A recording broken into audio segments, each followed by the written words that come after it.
عليكم ورحمة الله وبركاته. مرحبا بكم في مطبخ أسيد وريتاج. اليوم غادي نقدم لكم حريشات في المول العجيب المربع. كيجيو رائع جدا ولذاذ بزاف، ساهلين بحشوة اقتصادية، ما تحتاجي كاع ديري يديك.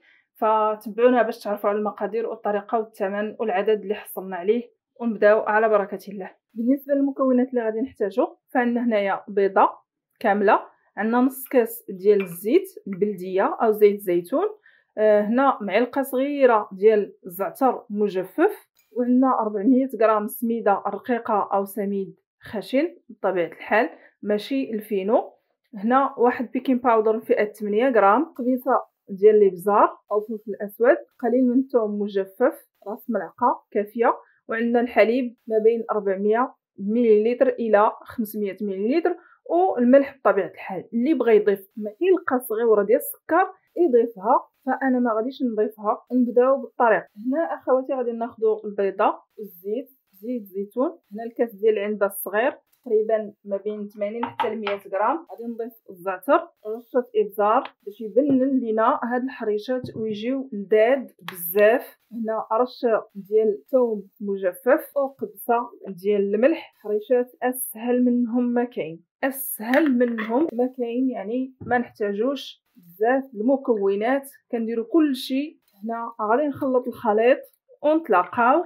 هنا من بعد ما خلطت بشكل جيد، ممكن انكم ديروا الخليط السائل في الطحانه، طحنوه وتفرغوه في البو، وعاد ديك الساعات تضيفوا السميده باش ما تطحنش لينا بزاف. هنا درت الخماره مع السميده الرقيقه، وغادي نخلط الخليط ديالي بشكل جيد.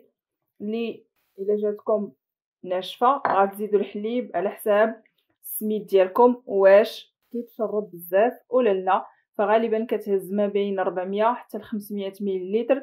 غادي نخلطوا الخليط ديالنا جيدا، ما يحتاج لا يخمر لا حتى شي حاجه. بعد ما خلطت الخليط ديالي على هذا الشكل كي كيجي، خصو يكون شويه جاري، ما يكونش خفيف بزاف. هنا الليمون اللي غادي نخدم بهم هما هادو المول العجيب المربع كما كتشوفوا. غادي ندهنهم بالزبده، عندي 10 ديال الليمون هنايا، ندهنهم بالزبده ونرشهم السميد ونتلاقاو. بالنسبه لليمون بعد ما دهنتهم بالزبده ورشيتهم مزيان سميده رقيقه بنفس السميده اللي خلطنا، غادي ندير الخليط كما كتشوفوا. ما نعمروش ليمون حتى للفوق لان مازال غادي تطلع صافي على هذا الشكل. وستفهم في صفيحه الفرن، نطيبهم على 180 درجه عافيه من الفوق من التحت. كنحط الصفيحه في الوسط ديال الفرن، يعني ماشي الفوق ماشي لتحت، وخليهم يتحمروا. اللي غيضيف ملعقه ديال السكر راه يقدروا يتحمروا بسرعه. هنا حيت انا ما استعملتش السكر فغياخدوا شويه ديال الوقت، وما تنقصوش عليهم العافيه باش ما يجيوش قاصحين ويتشربوا، وما تجهدوش عليهم العافيه باش ما يجيوناش معجنين وما طيبينش من الداخل. صافي بنفس الطريقه غادي نستمر. نتلاقاو من بعد ما يطيبوا. هنا غادي ناخذوا مقله تكون سخونه ونديروا فيها شويه ديال الزيت البلديه اللي غادي نشحروا فيها الفلافل ديالنا حتى يدبالوا. بطبيعه الحال اختياريين، اللي بغى يزيد شي حاجه اخرى يزيدها. نشحروهم مزيان حتى يدبالوا. نديرو رشيشه ديال الملح باش تجينا الفليفله بنينه.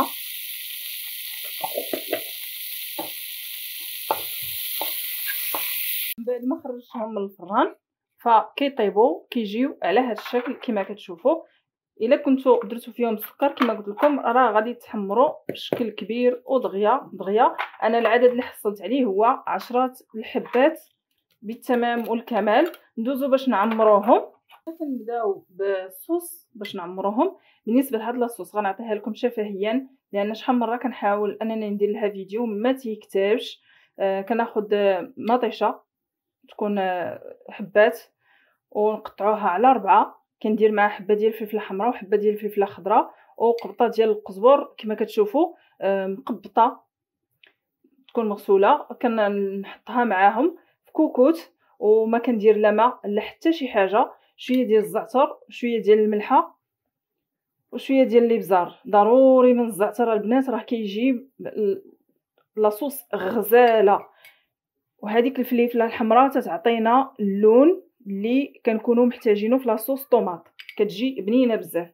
باش نتفاداو الحموضه كنزيدوا واحد المعلقه صغيره ديال السكر، اللي ما تيبغيهاش ما يضيفهاش.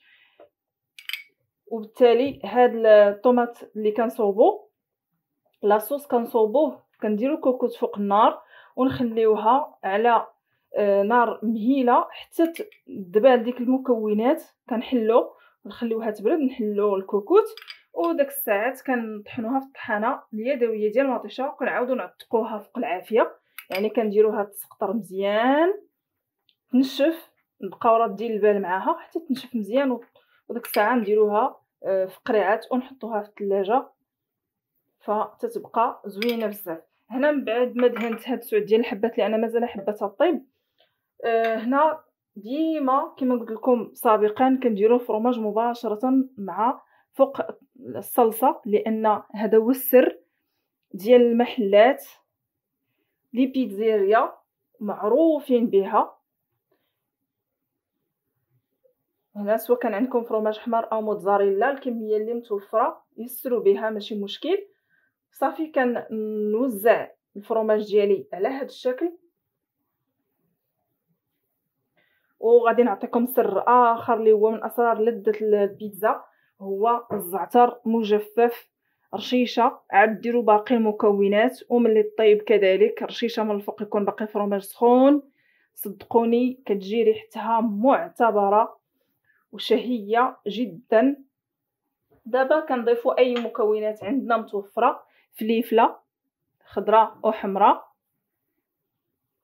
بطبيعه الحال حنا شحرناهم كما شفتوا، زويته بلديه، وشويه ديال المليحه باش يجيونا بنان.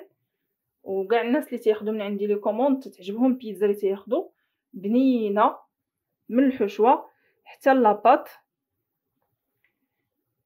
كما ممكن انكم تستعملوا هذا الشيء كله في لي مول صغار او مول كبير بهذا الشكل. وكنزيد الزيتون خضر. دابا كنضيف الطون اللي طريفات، ممكن انكم تعوضوه بالكفته، ممكن تعوضوه بكروفيت كالامار اللي بغيتو، لادان مشحر طبيعه الحال على حساب الموجود عندكم كاشير اللي كان. صافي غادي ندخلوهم الفران يعاودوا يسخنوا مزيان. عاد داك الساعه كنديروا الفرماج، ما ديروش فرماج من دابا. بحال دابا ملي كتبغيو تخرجوهم في الكوموند ودرتو فرماج ودخلتوه الفران داب، اش كيوقع؟ كيبان بحال اللي ما درتوش فرماج بزاف. نتوما واخا ديروا اللي درتو، فملي كيذوب وكينزل فبطبيعه الحال ما تيبانش هذيك الكميه اللي درنا. وبالتالي هنا تنعطيو على راسنا سمعه ماشي زوينه. اذا هنا نخليو الفرماج حتى الاخر، الكميه اللي غادي نديرو وراه تتبان بطبيعه الحال. نتلاقاو من بعد ما يسخنوا مزيان في الفران. بعد ما كنخرجوهم من الفران هما سخان كنديروا الفرماج ديالنا كما كتشوفوا. غادي ندخلوهم يتشمعوا شويه ونخرجوهم، ما تخليوش الفرماج حتى يذوب، لان يعني كما قلت لكم اي كميه كديروا راه ما تبانش الا داب الفرماج ولا نسيتوه في الفران. هنا كنضيف الفرماج فقط احمر. اللي بغات دير الموتزاريلا انا ما متوفراتش عندي. ونزينو بحبه ديال الزيتون الاسود على هذا الشكل، ورشيشه ديال الزعتر كتجي فيهم رائعه جدا. نخصكم في البيتزاريا راه تيديروها، وخاصه الا كان عندكم حتى تريقدات الزيت البلديه يكون فيها ضريس ديال الثوم وفيها حبيبات ديال الزعتر، ورقات ديال الزعتر عفوا، ويكون فيها كذلك وراق سيدنا موسى، كيجيو غزالين بزاف، كيكون داك الزيت منسم. وهذا الشكل النهائي ديال الميني بيتزا ديالنا او ميني حرشوه مالحه، كيجيو رائعين جدا معلكين وخفاف. ممكن انكم تعوضوا الحشوه باش ما بغيتو. كنتمنى ان الفيديو ديال اليوم يكون نال الاعجاب ديالكم. نتمنى انكم تخلوا لنا لي لايك والتعاليق وتشتركوا في القناه اذا كانت اول زياره لكم، والى اللقاء فيديو قادم. بالنسبه للثمن ديال البيع فانا خدمت بحرشه مزيانه وبالحليب بطبيعه الحال مبستر، والنوعيه ديال الطون نوعيه مزيانه، فطبيعه الحال طاحوا ب4 دراهم الحبه. ممكن انكم تنزلوا الثمن او تزيدوا على حساب المكونات اللي غادي تدخلوا وعلى حساب النوعية ديال السميد والنوعية ديال الحليب والنوعية ديال الفرomاج وغيرها من المكونات اللي غادي تدخلو. وشكرا.